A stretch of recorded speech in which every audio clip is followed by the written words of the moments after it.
কালিয়াগঞ্জ শহর তৃণমূল কংগ্রেস পার্টির অফিস থেকে পুরো শহরের 14টি দুর্গাপূজা ও 9টি কালী পূজা কমিটিগুলিকে শারদ সম্মান ও শ্যামা সম্মান প্রদান করা হলো শহর তৃণমূল সভাপতি সুজিত সরকারের নেতৃত্বে।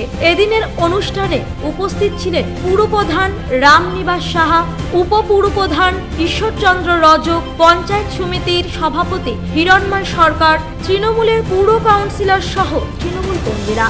এদিন দুর্গাপূজা ও কালী পূজা কমিটিগুলিকে ফুলের তোড়া, মেমেন্টো, মিষ্টি তুলে দিয়ে শারদ সম্মান ও শ্যামা সম্মান জানানো হয়।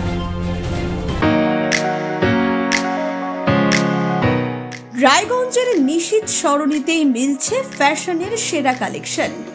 রায়গঞ্জবাসীর জন্য একদম পকেট ফ্রেন্ডলি দামে এখন ট্রেন্ডি পোশাক থেকে শুরু করে এথনিক কালেকশন সব একসাথে। হ্যাঁ, আমরা বলছি আজকালের কথা।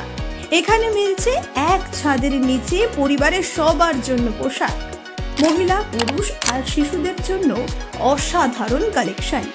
মহিলাদের জন্য মন কাড়া শাড়ি, ব্লাউজ আর এথনিক কালেকশন। পুরুষদের জন্য ফর্মাল ও ক্যাজুয়াল ট্রেন্ডি পোশাক। শিশুদের জন্য রঙিন, আরামদায়ক ও ফ্যাশনেবল পোশাক যা ছোটদের মুখে হাসি ফোটাবে। শুধু বৈচিত্র্যময় কালেকশন নয়, এখানে দামের সঙ্গেও পাওয়া যায় নিশ্চয়তা। সাশ্রয়ী দামে গুণমানে সেরা পোশাক পাওয়ার জন্যই আজকাল রায়গঞ্জের মানুষের আস্থার জায়গা দখল করেছে। ঠিকানা নিশীথ সরণি রোড, মোহনবাতি সংলগ্ন, রায়গঞ্জ, উত্তর দিনাজপুর। তাই আর দেরি কেন?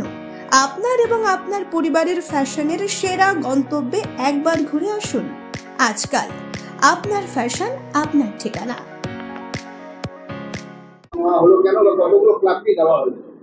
দেখুন, আমি প্রথমেই বলি, আমাদের মানবিক মুখ্যমন্ত্রী মমতা বন্দ্যোপাধ্যায়, আমাদের দলীয় নেত্রী, মামাটি মানুষের সরকারের নেত্রী মমতা বন্দ্যোপাধ্যায়, বাংলার যুবরাজ অভিষেক ব্যানার্জি, বাংলার সফলতম সাংসদ অভিষেক ব্যানার্জি।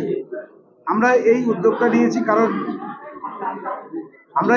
নিয়েছি কারণ দেখবেন আমাদের নেত্রী সর্বদা বলে থাকে মানুষের সাথে, মানুষের পাশে থেকে কাজ করতে হবে। বাঙালির সবচেয়ে বড় উৎসব এবং উৎসবের যে মরশুম চলছে, এই সময় যে ক্লাবগুলি অক্লান্ত পরিশ্রম করে যে সুন্দর শ্যামা পূজা, দুর্গা উৎসব পালন করেছে, তাদেরকে যদি আমরা আন্তরিকভাবে সম্মান জ্ঞাপন না করি, তাহলে আগামী দিনে তাদের উদ্যোগ, তাদের চাহিদা, তাদের চেতনা ধীরে ধীরে বন্ধের দিকে যাবে। তাই তৃণমূল কংগ্রেস একমাত্র দল, যে দল সাধারণ মানুষের কথা চিন্তা করে। কালিয়াগঞ্জের মানুষ সভ্য, ভদ্র, সহনশীল, নরম। কালিয়াগঞ্জের কোনো প্রকার ঝুট ঝামেলা, কোনো প্রকার অশান্তি হয়নি এবং ক্লাবগুলি তাদের সদস্যদেরকে নিয়ে এত সুন্দরভাবে প্রোগ্রাম করেছে। আমি সহ আমার পৌরপিতা, উপপৌরপিতা, আমাদের দলের সর্বনেত্রীরা আছেন, ছাত্র আছেন, সবাইকে নিয়ে আমরা প্রতিটা পূজা মণ্ডপে ঘুরেছি।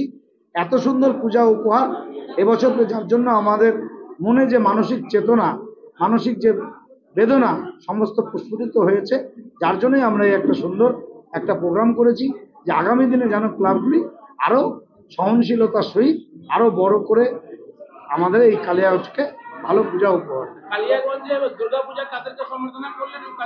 দেখুন, কালিয়াগঞ্জে আমি এবছর প্রথম যেহেতু উদ্যোগ, আমি সবাইকে পারিনি, যার জন্য সবার কাছে আমি ক্ষমা প্রার্থী।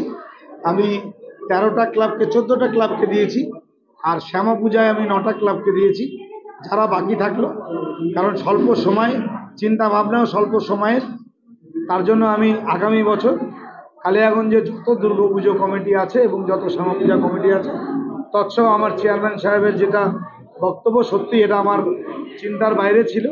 যেহেতু স্বল্প সময়ের মধ্যে যে ছট পুজোর ঘাট, যতগুলি ঘাটে ছট পূজা করে, সেই কমিটিগুলোকেও আমরা আগামী বছর সবাই সুস্থ, শারীরিকভাবে সঠিকভাবে সঠিক জায়গায় থাকলে আমরা সমভাবে সম্বর্ধনা দেব। কালিয়াগঞ্জ থেকে ভাস্কর রায়ের রিপোর্ট, নিউজ।